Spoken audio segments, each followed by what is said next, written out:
अस्सलाम वालेकुम। Welcome to agile answer the master trainer. मैं हूँ उज़्मत मसूम।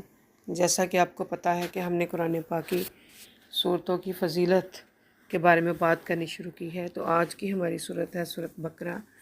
उसकी हम देखते हैं। सूरत बकरा रोज़ाना पढ़ा करें, इसलिए कि हदीस शरीफ में आया है कि जिस घर में सूरत बकरा पढ़ी जाती है, शैतान उस घर से यकीनन भाग जाता है।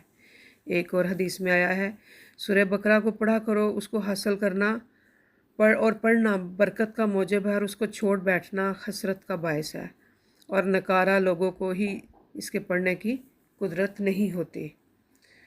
एक और हदीस में आया है कि हर चीज़ का एक कुहान है। कुहान आपको पता है बुलंद हिस्से को कहते हैं, यानी हर चीज़ का एक कुहान होता है। कुरान का कुहान सूरह बकरा है। एक और हदीस में आया है कि जो शख्स रात को सूरह बकरा पढ़ेगा, 3 रात शैतान इस घर में दाखिल ना होगा, और जो शख्स दिन में पढ़ेगा, 3 दिन शैतान इस घर में दाखिल ना होगा। एक और हदीस में आया है कि रसूलुल्लाह सल्लल्लाहु अलैहि वसल्लम ने फरमाया, मुझे सूरह बकरा लोहे महफूज से दी गई है। देखते हैं सूरह बकरा की आखिरी 2 आयात की बहुत ज़्यादा फजीलत है।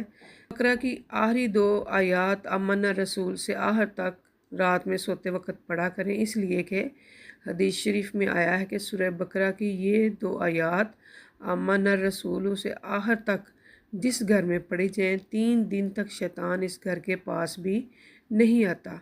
दूसरी हदीस में आया है, अल्लाह ताला ने सूरह बकरा को ऐसी 2 आयतों पर ख़त्म किया जो मुझे इस ख़जाना ख़ास से अता की हैं, जो अर्शे बरी के नीचे है।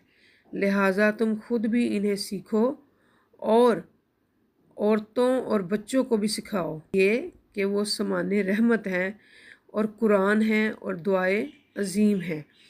इन अहादीस से पता चलता है कि सूरह बकरा की तिलावत करने की कितनी फ़जीलत बयान की गई है।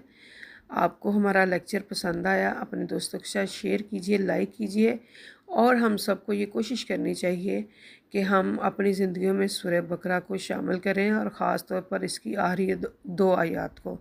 अल्लाह ताला हम सब को इस पर अमल करने की तौफीक अता फ़रमाए। आमीन।